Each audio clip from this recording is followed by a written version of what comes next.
Welcome to the Invite Health podcast, where our degreed healthcare professionals are excited to offer you the most important health and wellness information you need to make informed choices about your health. You can learn more about the products discussed in each of these episodes and all that Invite Health has to offer at www.invitehealth.com/podcast. First-time customers can use promo code podcast at checkout for an additional 15% off your first purchase. Let's get started. Indeed, this is nutritional pharmacist Jerry Hickey. I'm also the senior scientific officer over here at Invite Health, and today I'd like to talk to you about a less well-known supplement that has a number of benefits called colostrum. It's pre-milk. After birth, after giving birth, the mother could deliver colostrum to a baby. It's loaded with all kinds of factors that are important for the immune system, healing, growth, development. So right now there's a big emphasis on immune health, and immune system supplements such as vitamin D or zinc or vitamin C, elderberry, they've really garnered a great deal of attention. But there's a immune system health booster that's pretty much flying under the radar, and that's colostrum. And there's evidence that colostrum boosts immunity. It helps promote immunity. It helps fight infections. It's also healing for the digestive tract. Right now with the coronavirus, one of the things that the coronavirus tends to damage is the digestive tract. It's very common for people to have intestinal inflammation and diarrhea, and some people it even gets worse. It goes to worse stages than that. So we have a pandemic. There's no vaccine yet. So supplements that have ability to support your immune system, they're viable helpers right now. So colostrum is one of them. Now, colostrum used to be available in dairy, but with the ultra-pasteurization of milk, we no longer have a natural source of these components. They're killed in the process of pasteurization. So colostrum can support healthy digestion, a healthy gastrointestinal tract, your intestines, etc. It can help you avoid leaky gut syndrome. We've gone into that in other podcast episodes. It can help you absorb nutrients. So let's discuss what colostrum is. And I guess the question should be, should colostrum be a part of your immune system arsenal? First, I do think it is helpful. Now, let's paraphrase Sloan Kettering in their description of colostrum. Colostrum is mother's milk during the first few days after birth. As a supplement, it's typically bovine sourced. Colostrum is a very rich milky fluid. It's very rich in immune system factors. And it's made for the first few days after birth before true milk starts to appear. Now, because any baby has a need to grow and develop, colostrum is rich in growth factors like insulin-type growth factor 1 and insulin-type growth factor 2. They help you create cells, they help you develop, they help you create a digestive system, they help your organs develop, they help you grow, they help you put on mass. But because a baby does not have a fully functioning immune system yet, it needs help in protecting itself from viruses and bacteria. So colostrum is a very rich source of immune system factors to help protect the newborn, but they're also useful for you and me. There's been a number of studies on athletes with colostrum and in various other situations. I'll go into that. So colostrum packs immunoglobulins. Now, these are usually on B cells. Immunoglobulins are antibodies against specific dangerous bacteria and viruses. The antibody levels in bovine colostrum can be 100 times higher than the levels in regular cow's milk. But it's also rich in cytokines. Now, cytokines are ingredients like interferons and interleukins. These are chemical messengers that stimulate activity by immune cells. They stimulate interaction by the immune system. So colostrum in nature is used to prevent infection in newborns. Now, colostrum is also loaded with other antimicrobial agents, mostly against bacteria. So lactoferrin. Lactoferrin fights bacteria in general. It fights bacterial infections in general. One of the things it does, it sequesters iron, and there's no iron available for the bacteria. And bacteria love iron. The second thing it contains are lactoperoxidases. Now, these are like the hydrogen peroxide bottle you have in your medicine cabinet. These dissolve bacteria and viruses and other sun-dried microbes. Lactoferrin is rich in lysozymes. These are enzymes that actually gobble up, they actually dissolve bacteria. But it's also rich in oligosaccharides. These are very interesting. Oligosaccharides are used for digestive health. They help you absorb nutrients. They help good bacteria grow on them. They act as food for good bacteria. But they also help control immune system activity. So for us adults in general, taking bovine colostrum is used as a dietary supplement to boost our immune system if we have an active infection to help us fight infections.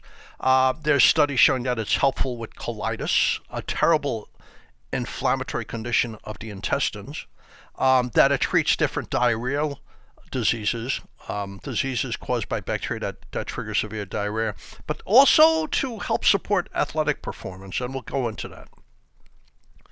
Now, there's preliminary data that colostrum, bovine colostrum, reduces postoperative endotoxemia. That's very interesting.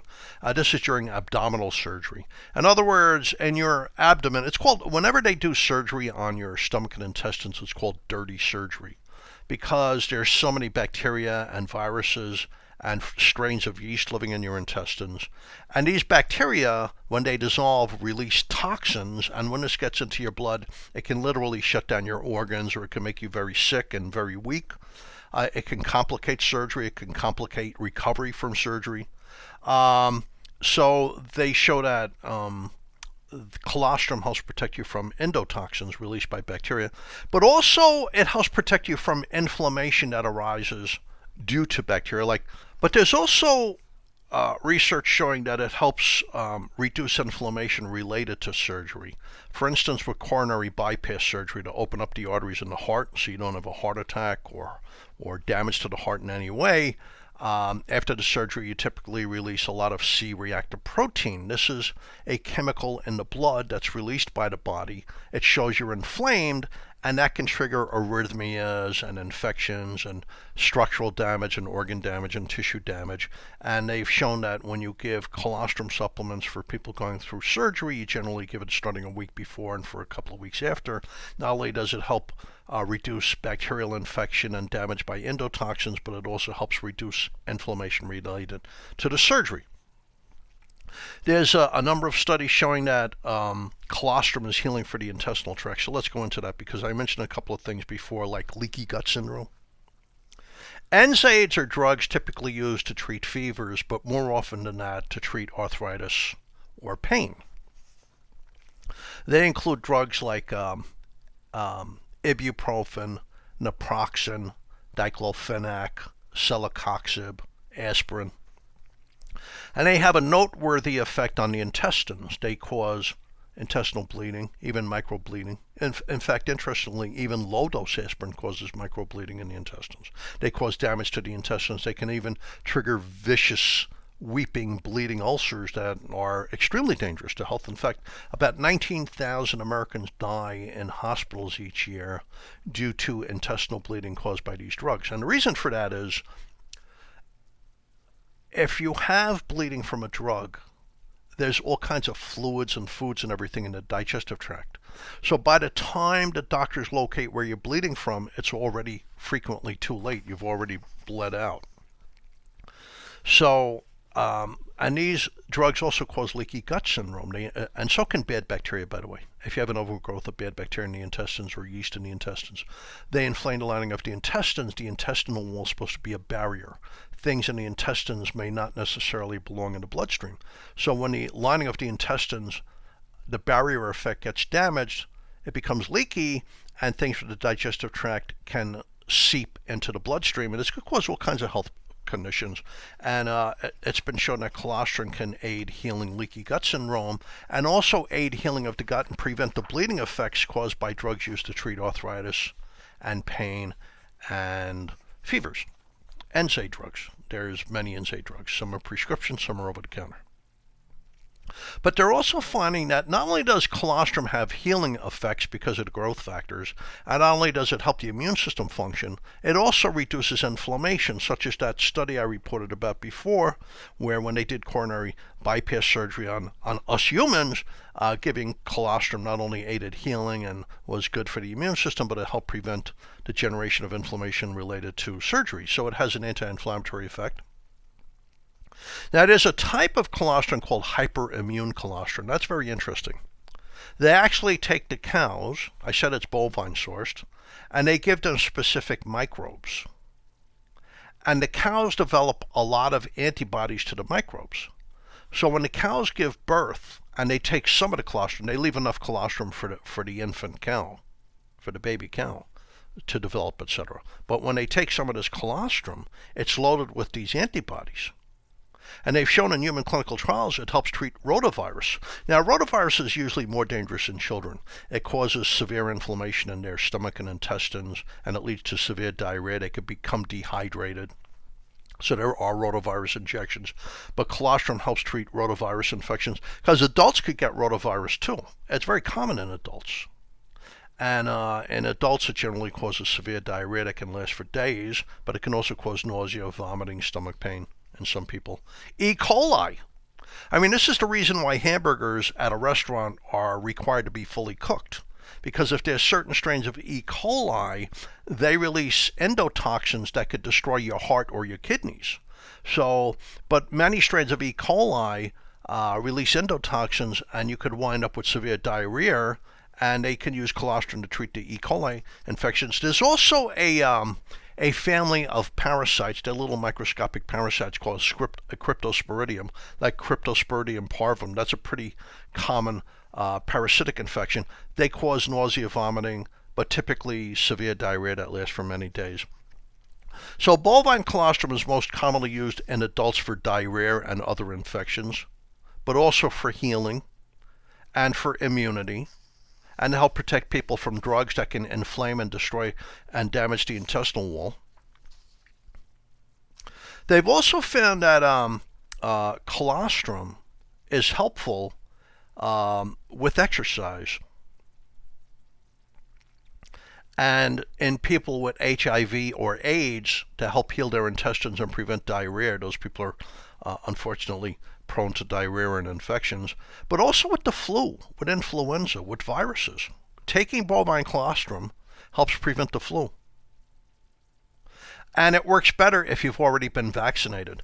For instance, older people, when they're vaccinated against the flu, their immune system doesn't work well, so their immune system becomes less competent with age.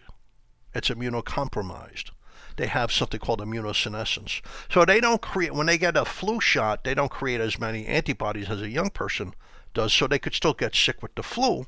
And they find that various nutrients, certain strains of probiotic bacteria like Bifidobacterium medemola subspecies lactis, or green tea, but also colostrum helps the vaccination work better. They make more antibodies and they're better protected from the flu, because the flu becomes quite dangerous in aging people, just like the coronavirus is quite dangerous in aging people. And it also seems to help people just with weak immune systems in general resist infections. So let's look at some of the studies. This is the European Journal of Nutrition. Now they're looking at soccer stars, soccer players. This is in Greece. It's various research institutions in Athens, Greece. And they gave soccer players the LIST test. Now the LIST test is meant to match the effects of soccer on the human body. So it includes running and jogging and sprinting and jumping. So once again, it's meant to match the physiological effects that soccer has on the human body. So they use this in these academic research institutions to see how things work. So before the LIST test, they gave the soccer players 3,200 milligrams a day of colostrum for 6 weeks. Now the study had all the hallmarks of a good quality study. It was double-blind, randomized, placebo-controlled human clinical trial. They found that colostrum prevented a surge of creatine kinase. Now, creatine kinase is found in your muscle. And after intense exercise, there's muscle damage and muscle inflammation, and you release creatine kinase. It's a sign that you have muscle damage. It helped prevent a surge in interleukin-6. Interleukin-6 is a cytokine, a chemokine released by the immune system. It's involved with severe inflammation. So it was preventing severe inflammation. They found this because it was preventing a surge in something called CRP. CRP stands for C-reactive protein. That's released from your liver when you're inflamed. We don't know what it does, but it's a proxy for inflammation. For instance, they look at a specific type of CRP called highly sensitive, or HSCRP, in heart disease patients. If it's elevated, it's a sign that they can have a stroke or a heart attack, or they're actively building up atherogenesis, plaque in the arteries and the walls of the arteries of their heart. So when they gave people who play soccer professionally colostrum, it was preventing inflammation, and it was preventing muscle damage, and it was preventing a drop in their performance. So let me just explain something. When you do intense exercise, like running, lifting weights, playing soccer, playing a tough game of tennis out in the sun, in a humid day, it suppresses your immune system for many hours. It steps on your immune system. You release a lot of stress hormones, cortisol, and you release a lot of inflammatory components from the immune system, and you wind up with a suppressed immune system for many hours. All these things step on your immune system.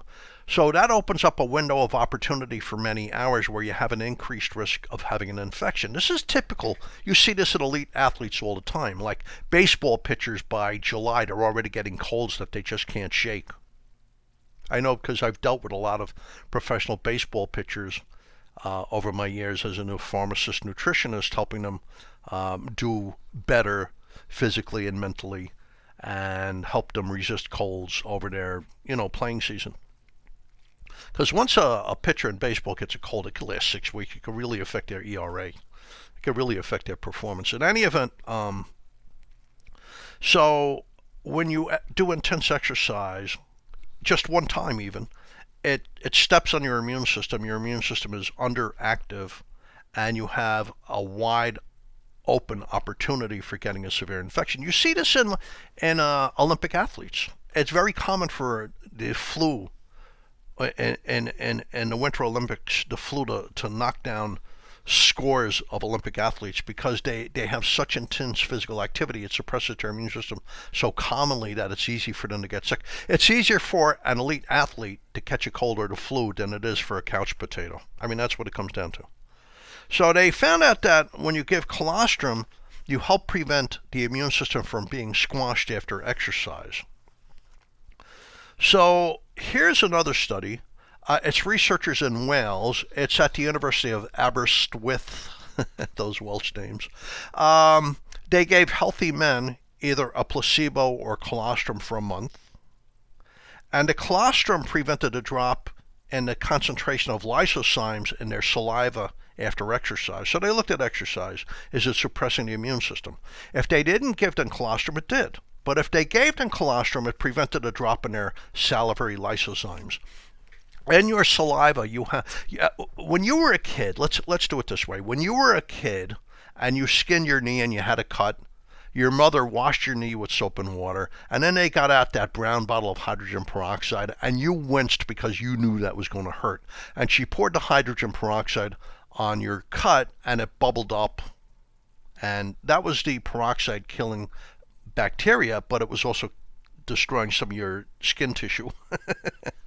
But then, of course, she put on there something like triple antibiotic or bacitration and covered it with a Band-Aid. By the way, don't use triple antibiotic. Go for the bacitration, which also, by the way, helps reduce scarring after an injury. Now, it's nice to have all these little tidbits of information thrown in, isn't it? So in any event, when they gave them the colostrum, it was preventing the drop in peroxide-type ingredients in the saliva. Generally, they're called lysosomes, but we call them myeloperoxidases. In other words, it would be harder for these people to get infections. But also, it helped restore neutrophil activity faster than placebo. So this is in the British Journal of Nutrition, by the way. So what are neutrophils? These are first responders from the immune system. If somebody coughed on you or sneezed on you with a virus or bacteria, the first cells to basically get there are called neutrophils. About 70% of your circulating white blood cells are neutrophils. They're early responders. And they're really kind of the first cells to fight off an infection, contain an infection, and help prevent it from getting very dangerous over your first 3 days of fighting an infection until you start to deliver other ways of the immune system like natural killer cells and eventually your own antibodies, which generally take 5 to 7 days to make. So the neutrophil activity was restored much faster on colostrum than on placebo. So it's showing to you that, hey, colostrum really does have an impact on the immune system. We all need to exercise. It's good for our brain. It's good for our immune system in general. But there is that window of opportunity for getting an infection immediately after the exercise. Colostrum will help prevent that from happening. Here's a different kind of study. It's the Journal of Pediatric Gastroenterology and Nutrition, and it's researchers in Würzburg, Germany, the University of Würzburg, their children's hospital. And they found that if they gave children in their hospital with intestinal infections, if they gave them colostrum, it was getting rid of the diarrhea and helping heal the infection, helping them fight the infection. These are infections by E. coli, like Shiga toxin producing E. coli. These are bacteria that could, in children, they literally could get into their bloodstream and destroy their kidneys or their heart. And once again, that's why you can't have undercooked chopped meat in a restaurant today to help prevent these kinds of infections. So in my opinion, colostrum does have ability to do the following. It helps enhance your immune system function. It's a natural fighter for your immune system against viruses and bacteria and even yeasts and parasites. It helps prevent diarrheal infections. It helps you heal, and it helps the intestines heal. So if you're on a drug that can inflame your intestines, it's a good idea to take some colostrum. I think it's very safe. There's a lot of research showing this. Great thing to be using during this time of coronavirus, and great thing to use over the cough and cold season in the winter. So how much would you take? 2 a day.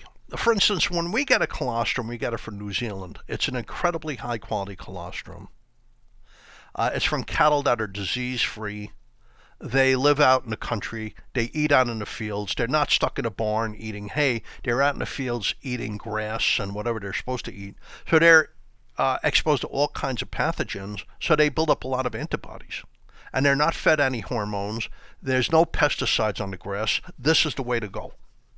And our colostrum is so good you can even take it with food. You could even 2 a day, plenty. 2 a day, plenty. So thank you for tuning into the Invite Health podcast. You can find all of our episodes for free wherever you listen to podcasts, or you could visit us at invitehealth.com/podcast. Please make sure you subscribe. Please leave us a review. Hope it's a good one. You can follow us on Facebook, Twitter, and Instagram at Invite Health. Before I sign off completely, if you have any questions on anything I said over this episode or any of our episodes, or anything in general about your diet and exercise and nutritional supplements, I'm going to give you an email address that connects with 5 of our nutritionists. We have a whole bunch of naturopathic doctors and registered dietitians and clinical nutritionists working here at Invite, and we take 5 of them who have a great deal of experience and a great deal of empathy, and we put them on this email address, nutrition@invitehealth.com. So if you send an email to that address, you're immediately hooking up to one of 5 nutritionists, and they'll help you out. Nutrition@invitehealth.com. Don't hesitate to use that, and use it as frequently as you need to. It's always important with nutrition to create a narrative, to go back and forth, because questions are going to pop up between you and the nutritionist. So nutrition@invitehealth.com. We'll see you next time on another episode of the Invite Health podcast, and thank you so much for listening.